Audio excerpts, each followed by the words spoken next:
Señoras y señores académicos, don Manuel Orozco, al que agradezco muchísimo su presencia en representación de la Fundación Ramón Areces, que es la patrocinadora de este ciclo. Señoras y señores, muy buenas tardes. Agradezco a todos su presencia, muy especialmente en este comienzo de puente, donde mucha gente ha huido de Madrid. El que hayan permanecido aquí y hayan decidido dedicar esta hora a escuchar lo que vengo a contar sobre Cervantes y la fiesta. Me van a permitir que comience la conferencia con un detalle relativamente actual. A fines de febrero de 2014, durante los preliminares de las fiestas valencianas de San José, el ninot indultado que tuvo el privilegio de salvarse de las llamas por votación popular fue la representación de Miguel de Cervantes Saavedra. Los detalles de la elección resultan interesantes, no solo porque las fallas son uno de los vestigios más acabados que quedan en España de fiestas de lo efímero, imbuidas de espíritu barroco, como ha sido reconocido hace escasos días al decretarlo Patrimonio Inmaterial de la Humanidad, sino porque de los 380 figuras que optaban al privilegio de no arder el 19 de marzo, la de Cervantes se salvó por una amplísima mayoría de votos, aun sin que la falla a la que pertenecía formara parte de la élite de la sección especial que suele acumular estos galardones.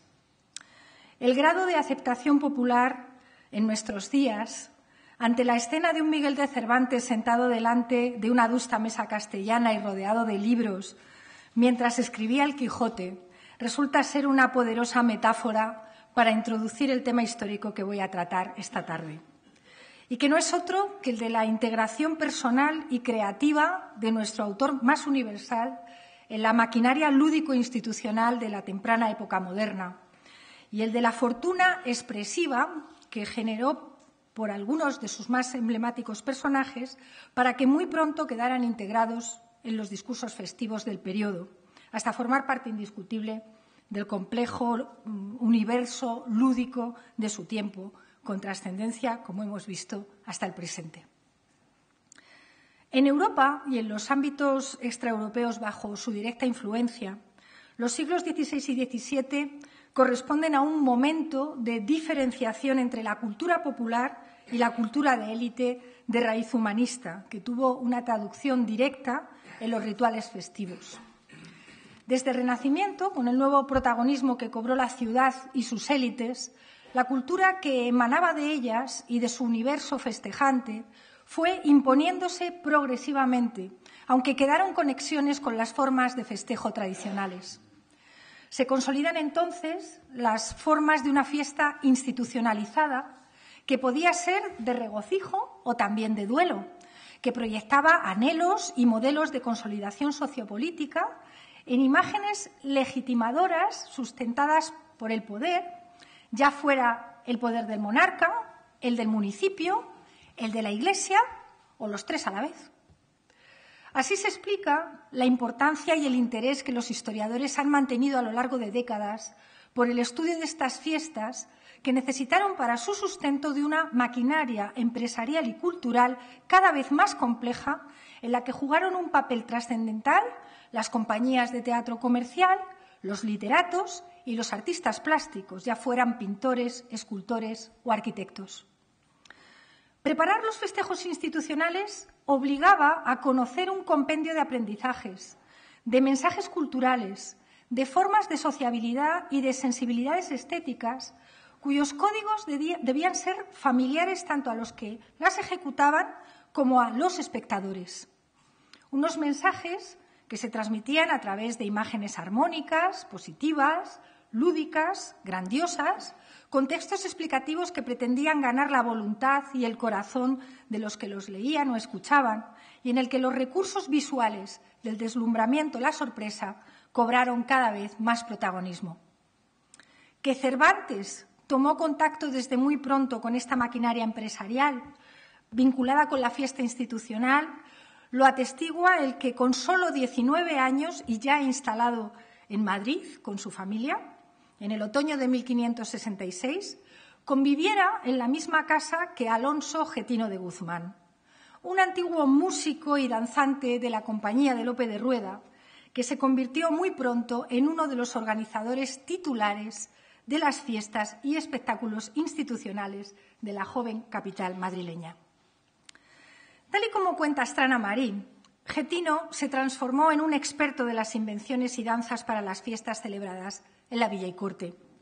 Levantó arcos triunfales efímeros y elaboró carteles simbólicos o figurones alegóricos para las grandes solemnidades encargadas por el ayuntamiento. Y fue en ese contexto profesional propiciado por Getino en el que Cervantes logró su primer encargo poético profesional, un encargo vinculado con la fiesta institucionalizada. En octubre de 1567, con 20 años, compuso algunos de los versos que debían adornar los arcos de triunfo efímeros preparados para celebrar el nacimiento de la segunda hija de Felipe II e Isabel de Valois, la infanta Catalina Micaela. Los dos cuartetos del soneto dedicado a la madre de la recién nacida decían así: Serenísima reina en quien se halla lo que Dios pudo dar al ser humano, amparo universal del ser cristiano de quien la santa fama nunca calla, arma feliz de cuya fina malla se viste el gran Felipe soberano, ínclito rey del ancho suelo hispano, a quien fortuna y mundo se avasalla. El texto se conoce gracias a un manuscrito del siglo XVII conservado en la Biblioteca Nacional de Francia y que fue publicado por primera vez en 1899 por el hispanista francés Morel Fatio. Solo unos meses después de escribir este soneto, será otra vez la reina Isabel de Valois la destinataria de los versos cervantinos, aunque ahora funerarios, estos ya sí impresos y auspiciados por el maestro de Cervantes, Juan López de Hoyos, catedrático de gramática del Estudio de la Villa, al que el Ayuntamiento de Madrid le había encargado la escritura de la relación de las exequias de la soberana, que serían recogidas en un libro impreso por Pierre Cousin en 1569, titulado Historia y relación verdadera de la enfermedad, felicísimo tránsito y futuras exequias fúnebres de la serenísima reina de España, doña Isabel de Valois, con los sermones, letras y epitafios a su túmulo. Por este libro sabemos que Cervantes participó en la decoración escrita del túmulo levantado en el monasterio de San Francisco con un epitafio en soneto, una copla en redondillas castellanas, 4 redondillas castellanas más y una elegía que en nombre de todo el estudio de la villa compuso Cervantes, dirigida nada menos que al cardenal don Diego de Espinosa, que desde 1565 era el presidente del Consejo de Castilla y que en esos momentos ejercía una gran influencia política en la vida de la monarquía. Sin embargo, cuando el libro vio la luz, Cervantes ya no estaba en Madrid. Se encontraba huido de la justicia en Roma para eludir la condena por las heridas infligidas a Antonio de Sigura, tal y como narró el día de la inauguración de este ciclo de conferencias don Luis Alberto de Cuenca. De este modo, comenzó un periodo de su vida que inauguró con una corta estancia en la corte romana del cardenal Acquaviva para dar paso muy poco después a su carrera como soldado y a sus 5 años de cautiverio en Argel. Sin embargo, tras su regreso a España, sabemos que intentó reconducir su carrera literaria hacia el mundo del teatro comercial y también al de la fiesta institucionalizada. Por ejemplo, en mayo de 1595 resultó ser el poeta vencedor del segundo certamen organizado en las Justas Poéticas de Zaragoza por los dominicos de la ciudad, que estaban dedicadas a la canonización de San Jacinto. El veredicto final, en verso de los jueces, adjudicándole el primer premio, sentenciaba: de la gran materna Adelo, cual otro hijo de Latona, para hermosear nuestro suelo y en él recibir corona de ingenioso y sutil vuelo, Miguel Cervantes llegó, tan diestro que confirmó en el certamen segundo la opinión que le da el mundo y el primer premio llevó. También participó Cervantes en las exequias que hizo la ciudad de Sevilla por la muerte a Felipe II en 1598, con 12 quintillas que pudieron figurar en los carteles de la celebración fúnebre y a cuyo túmulo dedicó más tarde su célebre soneto «Voto a Dios, que me espanta esta grandeza». Asimismo, se ha atribuido a Cervantes una de las relaciones de las fiestas de Valladolid, celebradas en 1604 con ocasión del nacimiento del príncipe Felipe, futuro Felipe IV, si bien no parece que fuera cierto. Pero sí cabe suponer que las viera, que estuviera presente en todo su esplendor. Todavía en 1615, a pocos meses de su muerte, se publicaron las fiestas a la beatificación de Santa Teresa, celebradas el año anterior en Madrid, y en las que Cervantes aparece con una canción a los éxtasis de nuestra beata María Teresa de Jesús, cuyos primeros versos eran: Virgen fecunda, Madre venturosa, cuyos hijos criados a tus pechos, sobre sus fuerzas la virtud alzando, pisan ahora los dorados techos de la dulce región maravillosa. Los datos mencionados bastan para demostrar que Cervantes participó en las fiestas institucionales y aprovechó la ocasión para exhibirse como poeta en las justas que esas fiestas generaron, lo mismo que tantos otros contemporáneos que lo hicieron con la intención de hacerse un nombre en el universo literario. Pero, ¿de qué manera el espectáculo festivo institucional se plasmó en los textos de Cervantes? Voy a centrarme para ilustrar este apartado en el género literario más vinculado con la fiesta, el del teatro cervantino, aunque también resulta obligado hacer referencia al Quijote, la obra cumbre de su producción. El episodio más conocido de su célebre novela, en el que se recoge no la descripción de una fiesta institucional, pero sí su preparación, es el que narra en el capítulo 11 de su segunda parte, en el encuentro de Don Quijote con una compañía de comediantes que se trasladan de un pueblo a otro para celebrar la llamada octava del Corpus. El fragmento dice así: Responder quería Don Quijote a Sancho Panza, pero estorbóselo una carreta que salió al través del camino cargada de los más diversos y extraños personajes y figuras que pudieran imaginarse. Don Quijote, con ánimo dispuesto de acometer cualquier peligro, se puso delante de la carreta y con voz alta y amenazadora dijo: Carretero, cochero o diablo, o lo que eres, no tardes en decirme quién eres o dó vas, y a quién es la gente que llevas en tu carricoche, que más parece la barca de Carón que carreta de las que se usan. A lo cual, mansamente deteniendo el diablo la carreta, respondió: Señor, nosotros somos recitantes de la compañía de Angulo el Malo. Hemos hecho en un lugar que está detrás de aquella loma, esta mañana, que es la octava del Corpus, el auto de las Cortes de la Muerte. Y hémosle de hacer esta tarde en aquel lugar que desde aquí se parece. Y por estar tan cerca y excusar el trabajo de desnudarnos y volvernos a vestir, nos vamos vestidos con los mismos vestidos que representamos. Aquel mancebo va de muerte, el otro de ángel. Aquella mujer, que es la del autor, va de reina. El otro de soldado, aquel de emperador, y yo de demonio. Y soy una de las principales figuras del auto, porque hago en esta compañía los primeros papeles. Si otra cosa vuestra merced desea saber de nosotros, pregúntemelo, que yo le sabré responder con toda puntualidad, que como soy demonio, todo se me alcanza. El Corpus Christi, durante los siglos XVI y XVII, era la máxima expresión de la síntesis festiva. Una fiesta dividida en dos partes, la procesión y la representación de los autos sacramentales, que se exhibían en tablados móviles. Eran dramas sacros de acción breve, con carácter alegórico, cuyo fin fundamental, pero no único, consistía en enaltecer el sacramento de la Eucaristía mediante una rica variedad de argumentos, de contenidos doctrinales y de historia sagrada.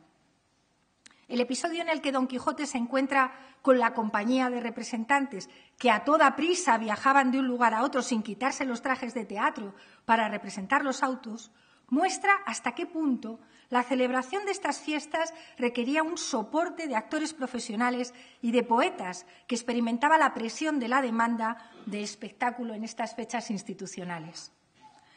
Todo lo que Cervantes cuenta en el Quijote cuando describe esta carreta de actores responde a la esfera de lo real.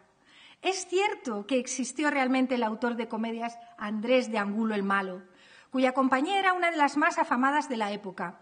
También existió el auto sacramental titulado Las Cortes de la Muerte, que los actores acababan de representar y se puede identificar con una pieza de Lope de Vega, cuyo texto ha llegado hasta nosotros. Asimismo, la descripción del atuendo de los faranduleros, el rey, la reina, Cupido, la muerte, el diablo, reproduce casi literalmente las indicaciones de vestuario del manuscrito lopesco. Como responde a la realidad, el extraño personaje que aparece junto a la carreta, un bojiganga que hace sonar unos cascabeles y esgrime un palo con unas vejigas de vaca, que era de lo que se hacían en esa época, y que era asiduo de las fiestas del Corpus. Se trata de una figura carnavalesca, representación de la locura, que precedía a los carros en las procesiones, asustando con sus saltos, con un palo a los espectadores, como cuenta el Quijote, y que según la zona geográfica de la que hablemos, se le conocía con el nombre de botarga, mojarrilla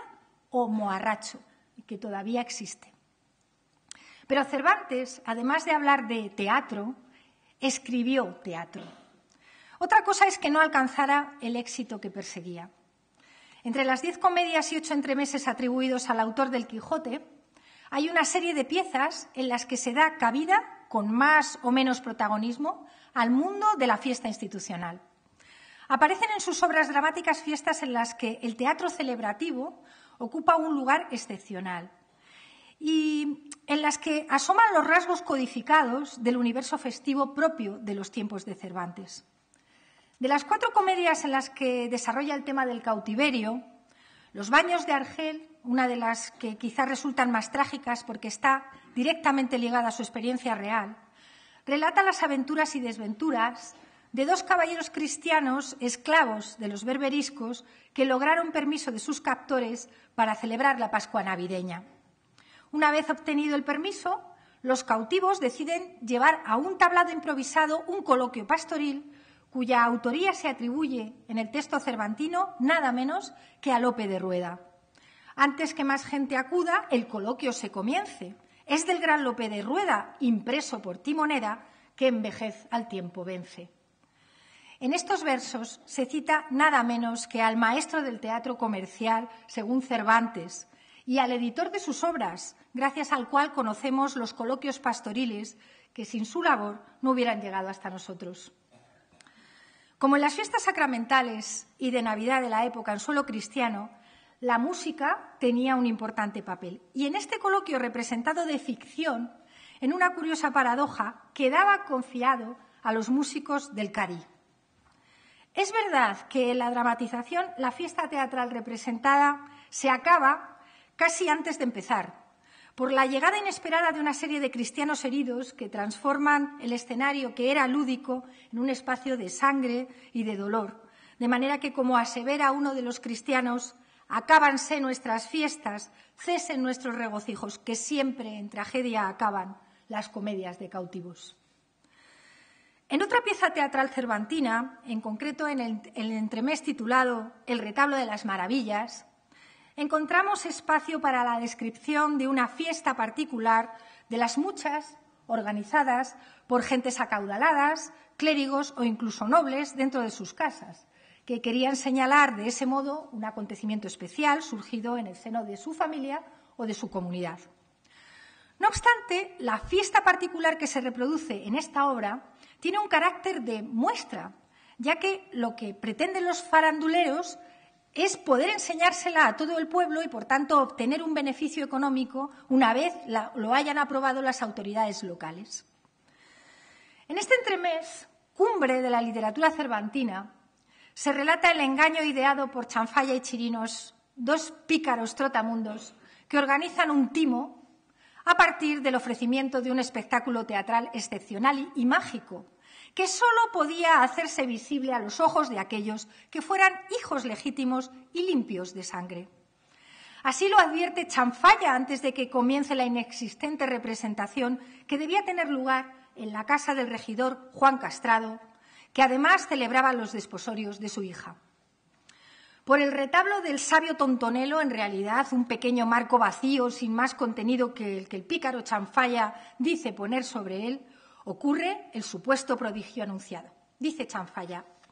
«Atención, señores, que comienzo. Oh tú, quien quiera que fuiste, que fabricaste este retablo con tan maravilloso artificio que alcanzó renombre de las maravillas. Por la virtud que en él se encierra, te conjuro, apremio y mando, que luego incontinente muestres a estos señores algunas de tus maravillosas maravillas para que se regocijen y tomen placer sin escándalo alguno. Ea, que ya veo que has otorgado mi petición, pues por aquella parte asoma la figura del valentísimo Sansón, abrazado con la columna del templo para derriballe por el suelo y tomar venganza de sus enemigos.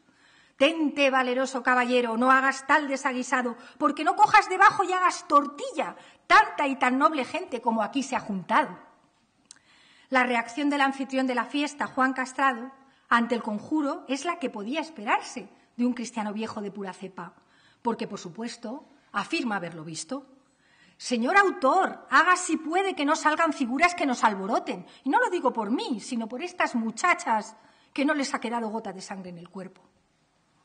Tras el imaginado Sansón desfilan inexistentes leones, ratones, osos colmeneros, un toro e incluso tiene lugar un episodio del diluvio universal ante el sobresalto de los asistentes. La presión social de la honra invocada por Chanfalla hace que todos simulen ver lo que en realidad no existe. La fiesta teatral en casa del gobernador acaba en palos, pero curiosamente el engaño no queda desvelado, de modo que, tal y como apunta uno de los pícaros, el timo podía repetirse al día siguiente como parte de la fiesta institucional y a la vista de todo el pueblo. Para cerrar este apartado, no puedo dejar de aludir a la comedia Pedro de Urdemalas, que relata la vida de otro pícaro que tras muchos avatares se convierte en un actor profesional involucrado en el mundo de la fiesta a diario, que eso y no otra cosa era el teatro comercial de la época. Pero en el relato de la trama encontramos las preocupaciones de un alcalde y de su cabildo que debe atender la llegada del rey a su pueblo.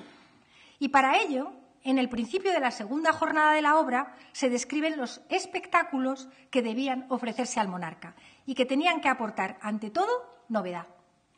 El alcalde recuerda entonces el consejo de Pedro de Urdemalas para culminar aquella jornada festiva con éxito. Si por dicha el rey pidiese danzas, hemos de ofrecer una de tal modo que se aventajase en todo a la que más linda fuese, dijo Pedro de Urdemalas,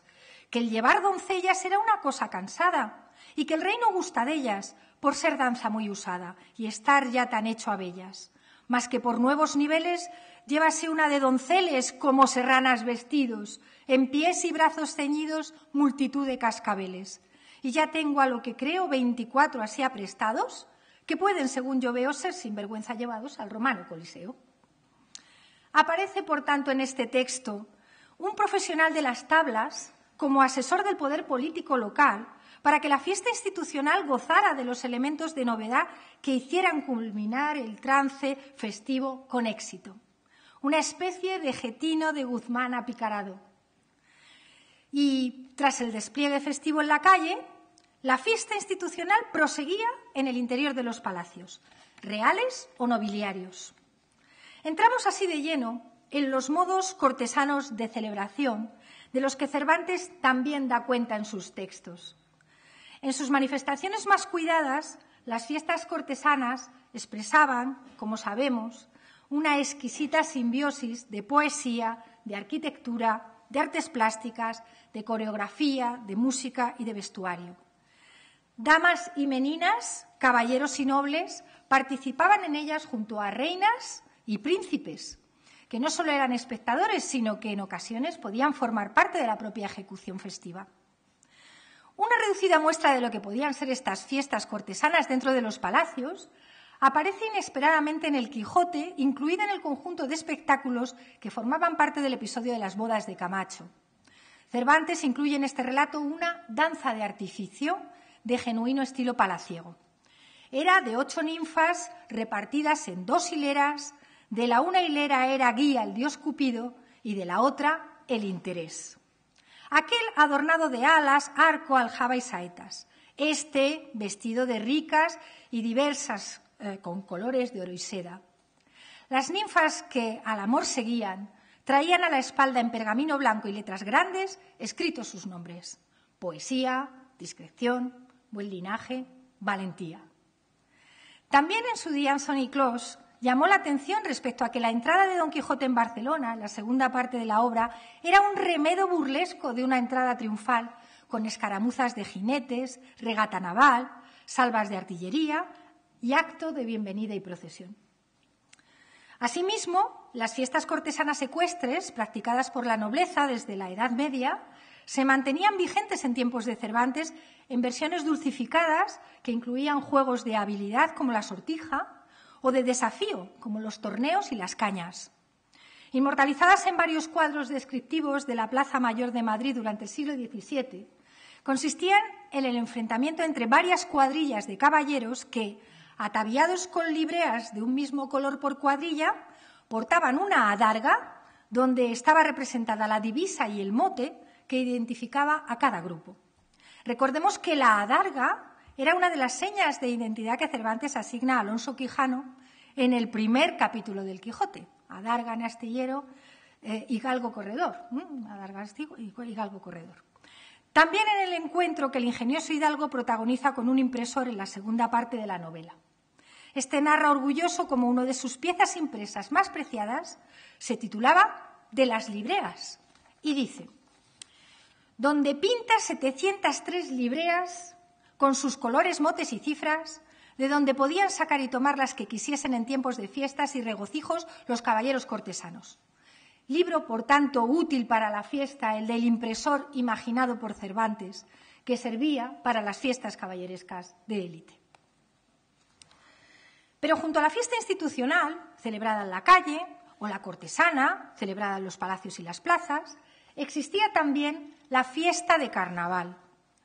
Como es sabido, el carnaval en origen era una fiesta pagana y primaveral, de renovación del hombre y de la naturaleza,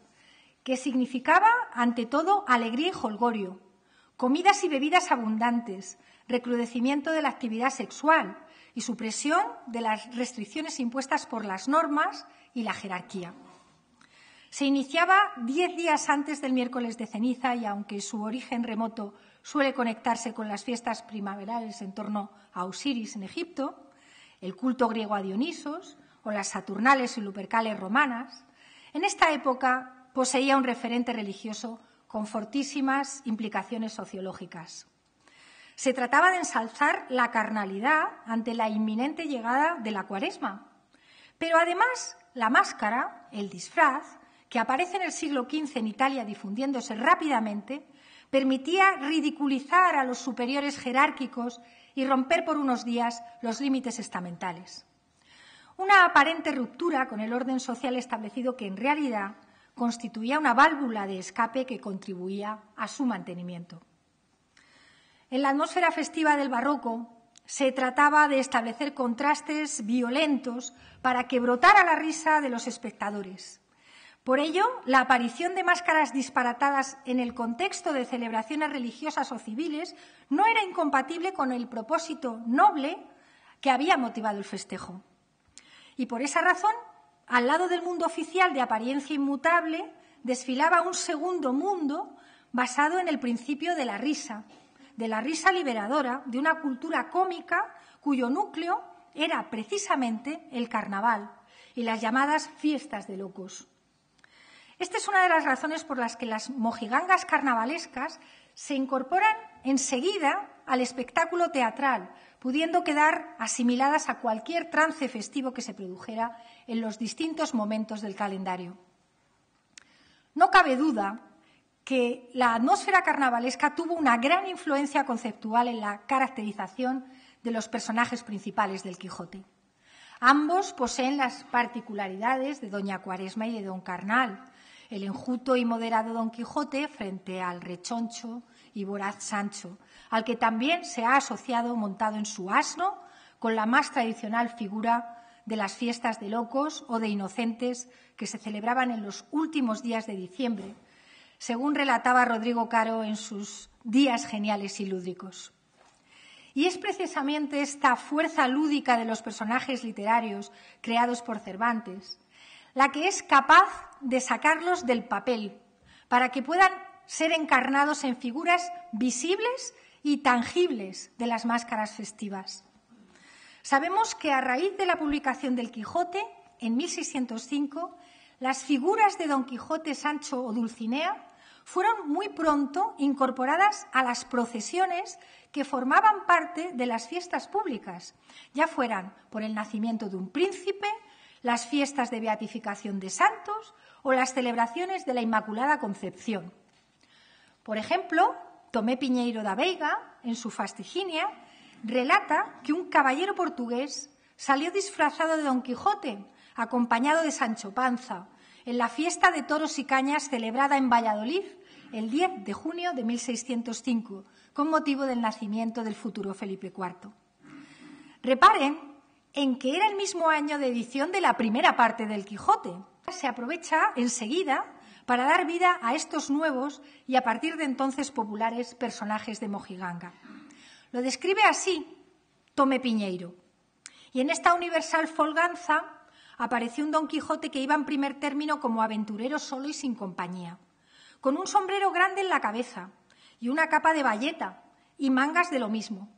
unos calzones de velludo y unas buenas botas con espuelas de pico de pardal, barriendo las ijadas a un pobre cuartago sucio con una matadura en el borde del lomo, de las guarniciones del coche y una silla de cochero, y Sancho Panza, su escudero, delante. Llevaba unos anteojos para mayor autoridad y bien puestos, y la barba levantada, y en medio del pecho una insignia de Cristo. Y como iba solo, y en aquella figura, comenzaron a preguntarnos unas vecinas si era el embajador de Portugal o qué cosa era. También ocurrió en las fiestas que se celebraron en Zaragoza por la beatificación de Santa Teresa en octubre de 1614. Allí salieron Don Quijote y Sancho causando gran regocijo entre el público, mientras mostraban nada más y nada menos que la verdadera y segunda parte del ingenioso hidalgo Don Quijote de la Mancha, que todavía no se había editado. De este modo lo describe Luis Díez de Ox. Seguíanle de dos en dos algunas cuadrillas de máscaras disfrazadas de graciosidad diferente, unas en soberbios caballos y otras en bestezuelas humildes, con preciados jaeces aquellos y estos con ridículas invenciones. Venía Don Quijote con un traje gracioso, arrogante y pícaro, puntualmente de la manera que en su libro se pinta. Esta figura y otra de Sancho Panza, su criado que le acompañaba, causaron grande regocijo y entretenimiento. Algo parecido ocurre en las fiestas de Córdoba de 1615, que se celebraron por el mismo motivo de la beatificación de Santa Teresa, y en las que Juan Páez de Valenzuela describe la máscara que tuvo lugar y que representaba las bodas de Don Quijote y Dulcinea en un desfile callejero en el que no faltó Sancho Panza, aderezados todos con vestidos ridículos que provocaron general alboroto y alegría. En las organizadas con motivo de la celebración de la Inmaculada Concepción en Sevilla, los estudiantes del Colegio Mayor de Santa María de Jesús pasearon por las calles junto a los componentes del claustro universitario, con una mascarada carnavalesca que incluía toda clase de invenciones, entre ellas un Don Quijote. El famoso caballero y su escudero Sancho Panza defendían a la sin mancha, es decir, a la Virgen, junto a 6 caballeros, andantes ellos, para afirmar la limpieza de la Concepción de María. Con igual motivo, procesionaron los claustrales de Baeza en 1618, acompañados de héroes caballerescos y, por supuesto, del Quijote. Y lo mismo ocurrió en las fiestas concepcionistas de Utrera de idéntico año, en las que Sancho Panza llevaba cautivo al pecado original encarnado en un demonio de esta manera. Iba Sancho Panza con gran barriga. Llevaba asido de una soga el pecado original, el cual iba en forma de un diablo muy feo. Caballero con una serpiente. De nuevo, la figura del Quijote interviene en Salamanca en otra máscara de estudiantes, vestido ridículamente, en la que el hidalgo tenía como misión quemar un árbol cuyo tronco estaba abrazado por la serpiente diabólica. Iba en un rocín muy flaco a pegar fuego el árbol en que estaba revuelto la sierpe. El mote que llevaban en una tarjeta era gracioso y decía: a matar un animal y pegar a un árbol fuego salgo, turbando el sosiego al pecado original. Y algo muy parecido se escribe en una mascarada celebrada ya en 1633 en Barcelona. Venía caballero sobre Rocinante, largo, flaco y triste, bien así como nos lo pinta el famoso Miguel de Cervantes, y tan al vivo que si resucitara dijera que así fue su intento pintarnos aquel ingenioso hidalgo. Un éxito similar y también muy temprano tuvo la encarnación de los personajes del Quijote en suelo americano,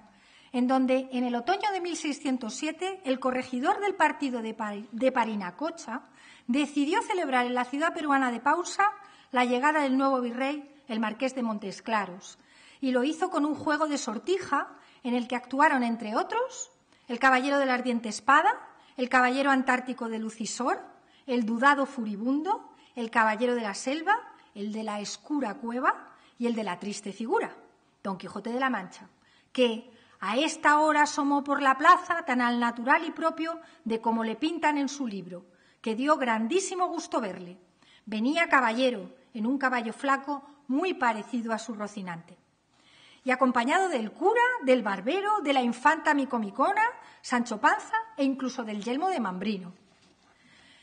La máscara triunfó en los premios de letra, gala e invención porque Don Quijote obtuvo el último, consistente en 4 varas de raso morado, que el caballero entregó a Sancho para que los pusiera a los pies de la sin par Dulcinea. El hidalgo aparece de nuevo en una máscara que los artífices del gremio de la platería de México organizan en enero de 1621 con motivo de la beatificación de San Isidro. Hicieron aparecer allí, en México, a don Belianís de Grecia, a Palmerín de Oliva, al caballero del Febo y a su hermano más viejo y moderno, Don Quijote de la Mancha, a quien acompañaba Melía la Encantadora, Urganda la Desconocida, Sancho Panza y Dulcinea del Toboso. Algo parecido ocurre también en la celebrada en Lima en 1630. La potencia de la figura cómica del Quijote excede las fronteras de la monarquía hispánica